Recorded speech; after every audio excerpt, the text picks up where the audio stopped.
long time. We are putting this EcoBoost together. I bought this short block off of Chelsea Dyno.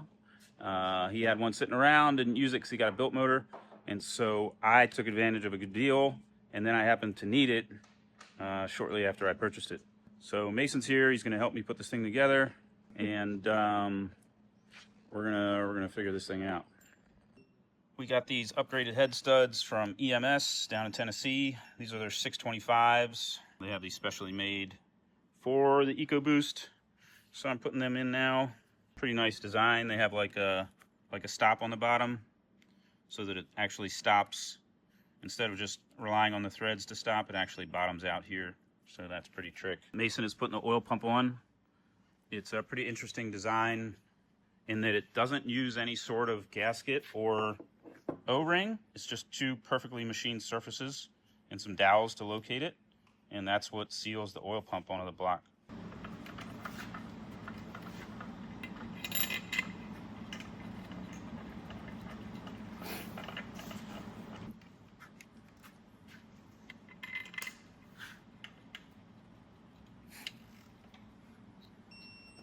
So Mason helped me get that engine together, and we got it bolted in the car.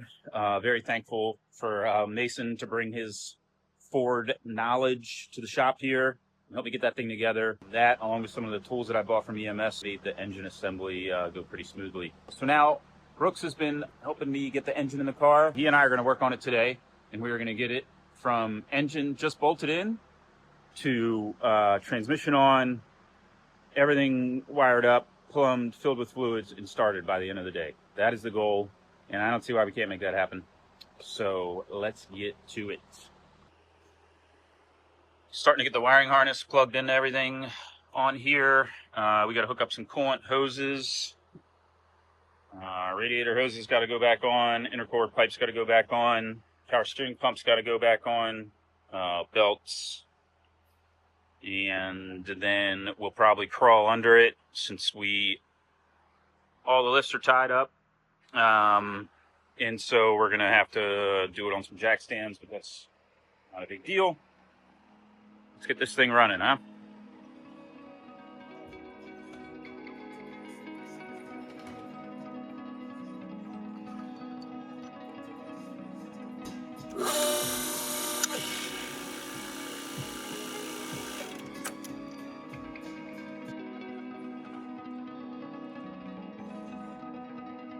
So you might be wondering, Brian, why are you replacing the engine in the car? Well, we had, sometime over last winter, gotten the car to run better than ever on a link ECU. We had nothing but trouble with it with the stock ECU. We put a link ECU on it, which is when I also did that turbo upgrade. And then we tuned it. Everything seemed like it was working pretty good. We were only going to go ice drifting at the time, so we didn't put a bunch of power in it. Ice drifting was successful. Had a great time. Can't wait to go back. And then the car sat for a couple of months, and then I took it to E-Town for a test day. Shout out Chris Knapp, East Coast Drift School. And what had happened was the engine melted down on the first lap. Nothing had changed. Car was full of fuel. Everything worked. And what my thinking was that there has been like an underlying problem with the fuel system the whole time. And when we put some real load on it, which it doesn't get ice drifting, it's like drifting in the wet. There's the engine's not loaded. So put some real load on it at E-Town, engine melted down. We took it apart, and come to find out, while it was apart, I had sent the injectors out to get cleaned and rebuilt, and they were all super clogged. So that engine had like 180,000 miles on it. And so who knows what kind of crap went through those injectors. And 3 of them were 25% low, and 1 of them was 40% lower than it should have been, which was the number 2 hole, I think, which obviously showed the most damage. Like, all the pistons melted pretty bad. And some combustion chamber damage too, but we got that cleaned up. So that's why we're here rebuilding the engine in the first place. I am making some new hoses. So we put this aluminum valve cover on it, which allowed us to weld an AN fitting on it. And then on the other side, the radium plate It goes down here. Are we going to be able to see it? There it is. So that radium plate right there gets a fitting. That's like a baffle plate they make specifically for the EcoBoost, which is really cool. And so we're going to run a hose from there up around to that tank this time as well. So we're going to be venting the crankcase in general really well, both the valve cover to the tank like we had before, but additionally, we're going to run one from that plate all the way up there instead of running it to the PCV, which I have blocked off here.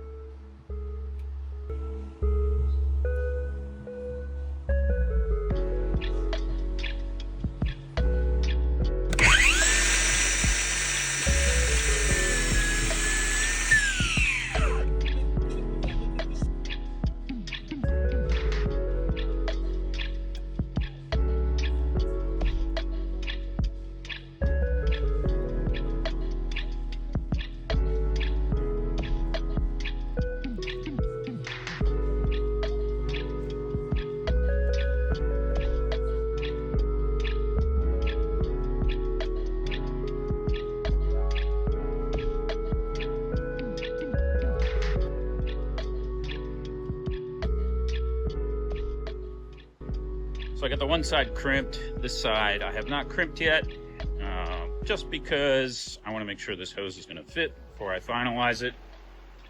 It's kind of a tight scenario. Normally I would be doing like a 45 and a 45 or something, just so there's a little like service loop of sorts.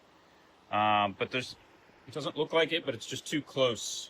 These BMRS fittings are kind of long in the stem here, so it just wouldn't have worked. So I have to do a straight on one and a 30-degree on this side. Let's see if it fits.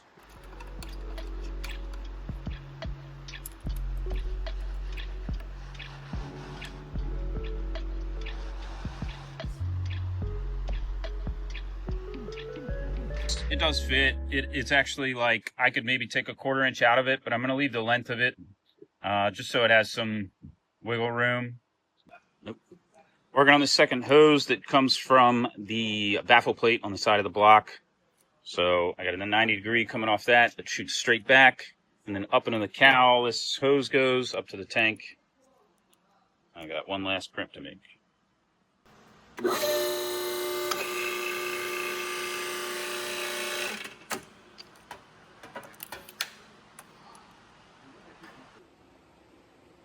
You got both hoses on there. Let's zip tie that up to that wiring harness. And we're breathing out of this sweet Alaria E36 combo tank. If you haven't seen this thing, so it's like a massive catch can. Then it's also a coolant header tank here as well. We're making some good progress. Brooks is getting that bell housing bolt on, and I'm helping him with this arm here. All right, so there it is, you're in. Yep. All right, we got everything together here except for the intercooler pipes. Got some fans squeaking over there in the dyno room, making a racket. But we're over here about to crank this thing. I got the oil line off here, just so I can see when it has oil pressure. DI driver unplugged, so nothing starts firing off. And we're gonna try and crank it for the first time.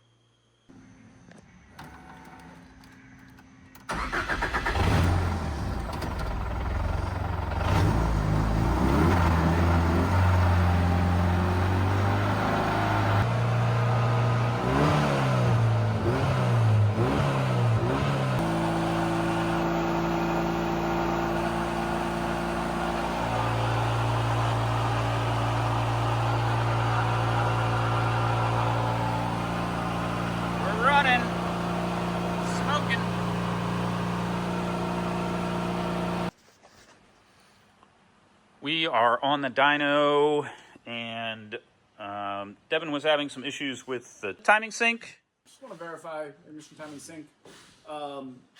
Shouldn't really be something that can move, considering the sensors can't move. Right. Yeah, it's like fixed. Yeah, it's fixed in the head and in the block, the camera crank sensors. But still just want to verify.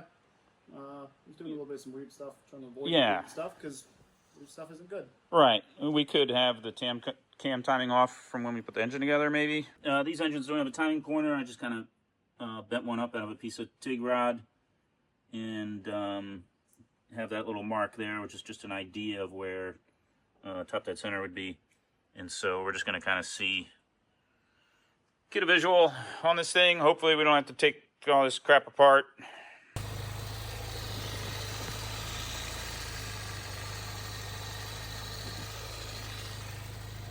So yeah, basically what we just learned is that this thing was like 10 degrees advanced. We just adjusted it in the Link software. The whole reason that we tested this was because he was getting some spark knock when we started to tune it. And so that's basically what led us to testing it, verified. It is 10 degrees advanced, or was, and now we should be good to go back to tuning.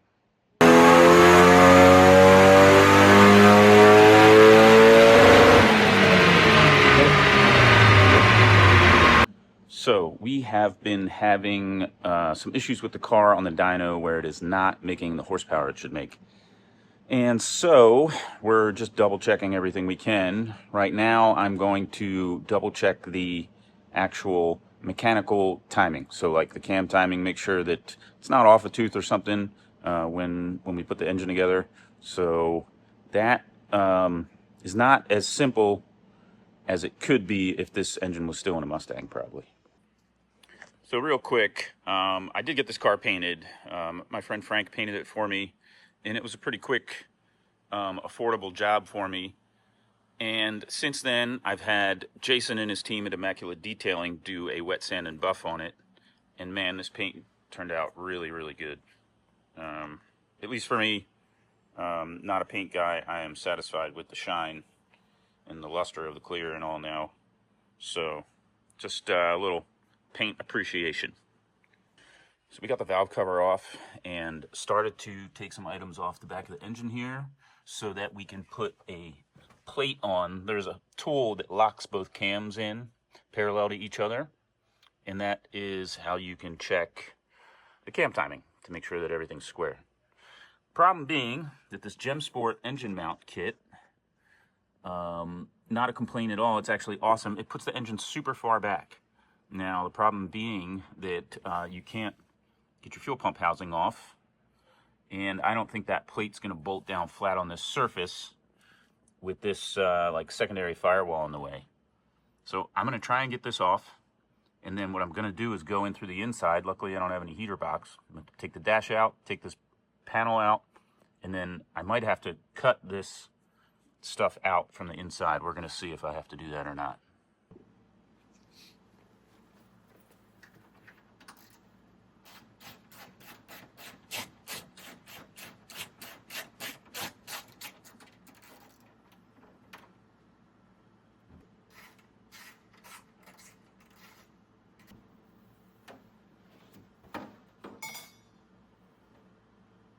So the panels are through bolted. Maybe I'll put riv nuts in it, but if you're working by yourself and you can't get the other side of the firewall, put a little tape on a wrench.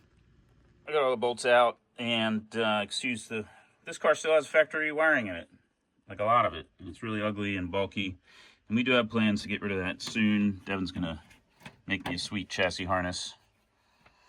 But first things first, I've got access to the back of the engine here, which is actually kind of cool. I can at least do that.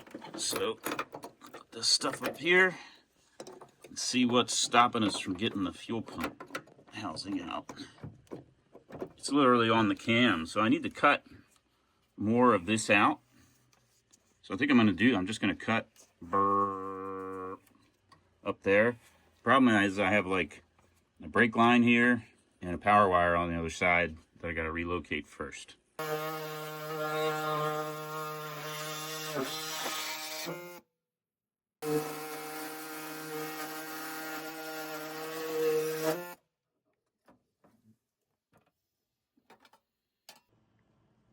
All right, so I have made some access.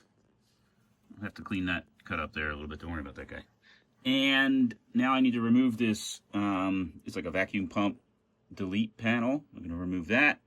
And then I have a special tool that goes in here, line up these cams.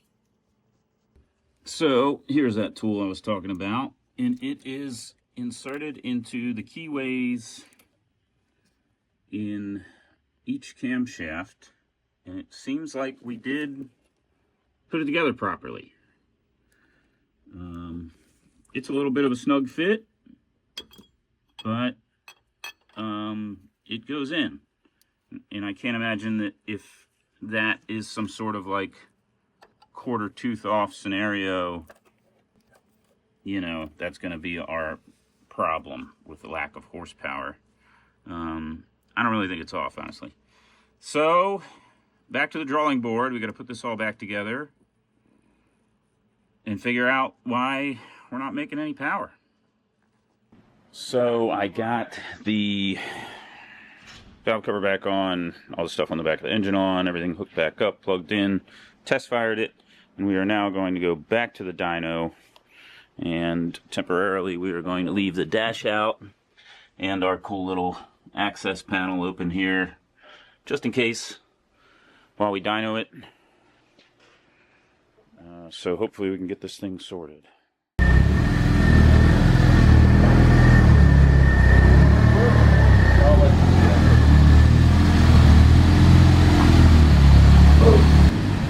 Yeah, you got it. Straight back. You got the keyboard? Oh, there you go. Bam. Bam.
So we are finished dynoing this car. We have exhausted our resources. Those resources include a couple people that are pretty well versed at tuning these things. The car wasn't making the power that it should. We decided to, double check the cam timing, which I showed you.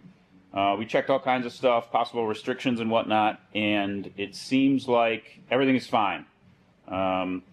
We did get more power than ever thanks to Jake at Gemsport.